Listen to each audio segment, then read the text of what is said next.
Halo semuanya, kami dari kelompok 7 Ekonomi Industri akan membawakan materi tentang strategi penentuan harga berdasarkan kekuatan pasar. Tapi sebelum masuk ke pembahasan, kenalan dulu yuk dengan anggota kelompok kami. Pose with the bands.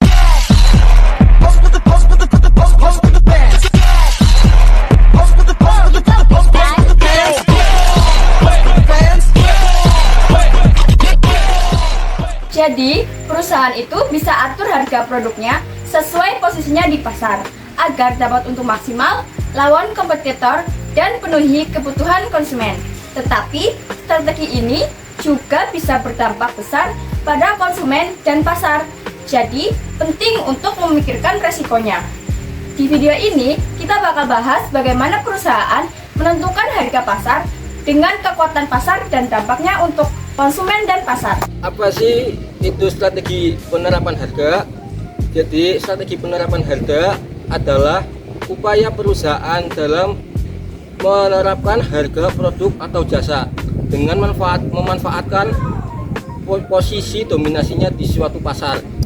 Artinya perusahaan yang memiliki kekuatan pasar tidak sekedar meningkatkan mekanisme harga yang terbentuk secara alami, akan tetapi mampu menjadi price maker atau penentu harga.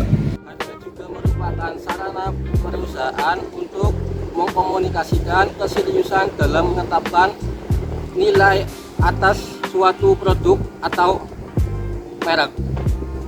Jadi harga berdampak langsung terhadap profitabilitas produk perusahaan.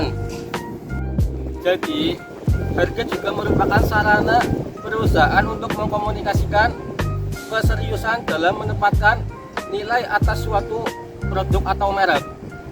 Harga berdampak langsung terhadap profitabilitas perusahaan.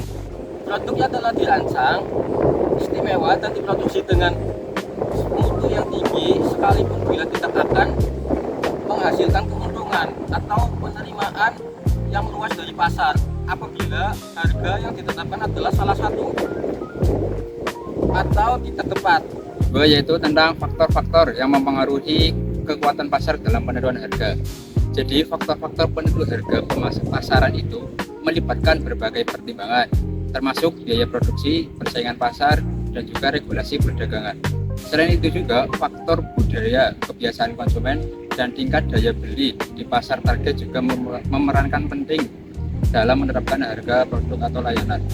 Di antaranya ada beberapa faktor. Yang pertama yaitu biaya produksi, yaitu melibatkan biaya produksi barang atau penyediaan layanan di negara asal dan biaya tambahan.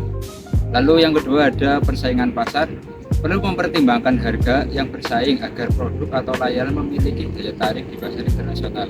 Yang ketiga ada regulasi perdagangan, yaitu ketentuan perdagangan internasional, tarif dan aturan bea cukai dapat mempengaruhi harga produk. Yang keempat adalah kondisi pasar lokal, di mana faktor-faktor seperti permintaan pasar, preferensi konsumen, dan kebijakan pemerintah di negara tujuan harus dipertimbangkan. 5. Ada budaya dan kebiasaan konsumen, yaitu penyesuaian harga berdasarkan preferensi budaya dan juga kebiasaan konsumen di pasar-pasaran. Lalu yang keenam ada strategi pemasaran, yaitu upaya pemasaran, branding, dan juga diferensiasi produk. Yang ketujuh ada peraturan dan kepatuhan, yaitu mematuhi regulasi setempat seperti peraturan lingkungan ataupun standar keamanan. Dan yang terakhir ada pemahaman tentang siklus hidup produk, yaitu tahap siklus hidup produk juga harus dipertimbangkan untuk menentukan apakah harga harus bersaing. Selanjutnya, bentuk strategi penentuan harga berdasarkan tingkat kekuatan pasar. Strategi penentuan harga berdasarkan tingkat kekuatan pasar dapat dilakukan dengan berbagai cara, tergantung pada struktur pasar yang akan dihadapi oleh perusahaan. Misalnya saja, pada pasar persaingan sempurna, harga ditentukan oleh kekuatan pasar melalui interaksi permintaan dan penawaran. Nah, perusahaan dalam hal ini disebut sebagai price taker karena harga produk ditetapkan oleh kekuatan pasar. Bistik, oligopoli, dan monopoli, perusahaan memiliki kekuatan pasar yang besar dalam menentukan harga produk. Strategi ini menetapkan strategi penetapan harga yang umum digunakan dalam pasar ini adalah yang pertama, cost plus pricing, yaitu dengan menambahkan margin keuntungan pada biaya produksi untuk menentukan harga jual. Yang kedua, yaitu penetapan harga berdasarkan nilai, yaitu dengan menentukan harga berdasarkan nilai yang dirasakan konsumen terhadap produk. Yang ketiga, strategi harga diskon, yaitu dengan menurunkan harga untuk meningkatkan penjualan dan menghadapi persaingan. Yang keempat, ada strategi harga premium, yaitu dengan menetapkan harga tinggi untuk produk yang memiliki nilai tambah dan diferensiasi. Nah, dalam menentukan strategi penetapan harga itu, perusahaan perlu mempertimbangkan beberapa faktor, seperti yang pertama, tujuan perusahaan. Apakah tujuannya untuk meningkatkan laba, meningkatkan pangsa pasar, atau mempertahankan posisi pasar? Yang kedua yaitu faktor biaya produksi. Biaya produksi yang rendah dapat memungkinkan perusahaan untuk menetapkan harga yang lebih kompetitif. Yang ketiga yaitu faktor permintaan pasar. Perusahaan perlu memahami elastisitas permintaan dan respon konsumen terhadap perubahan harga. Yang keempat yaitu persaingan. Perusahaan perlu memantau harga pesaing dan respon mereka terhadap perubahan harga. Nah, dengan mempertimbangkan faktor-faktor tersebut, perusahaan dapat menentukan strategi penetapan harga yang efektif untuk mencapai tujuannya. Dampak persaingan strategi harga berbasis kekuatan pasar terhadap persaingan kesejahteraan konsumen. Penerapan strategi harga berbasis kekuatan pasar dapat memiliki dampak signifikan terhadap persaingan dan kesejahteraan konsumen. Yaitu ada beberapa dampaknya. Yang pertama ada dampak terhadap persaingan. Di antaranya ada pengurangan persaingan. Perusahaan dengan kekuatan pasar yang besar dapat menetapkan harga yang tinggi dan mengurangi persaingan di pasar.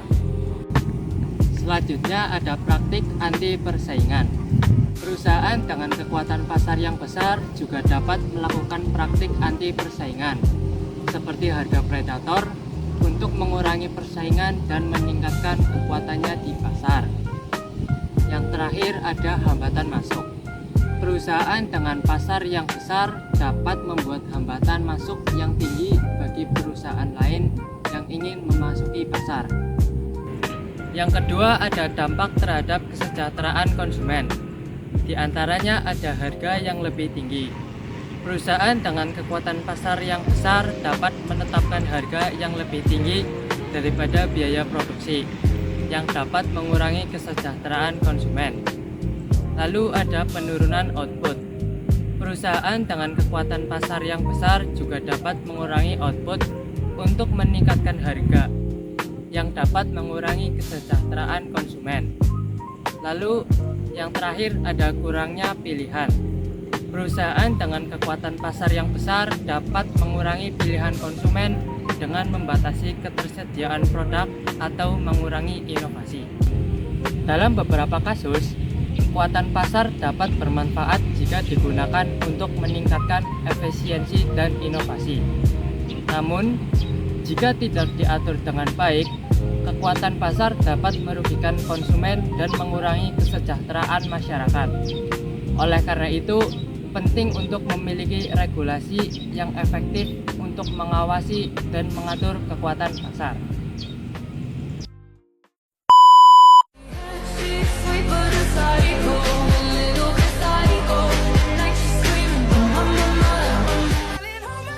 Nothing beats a jet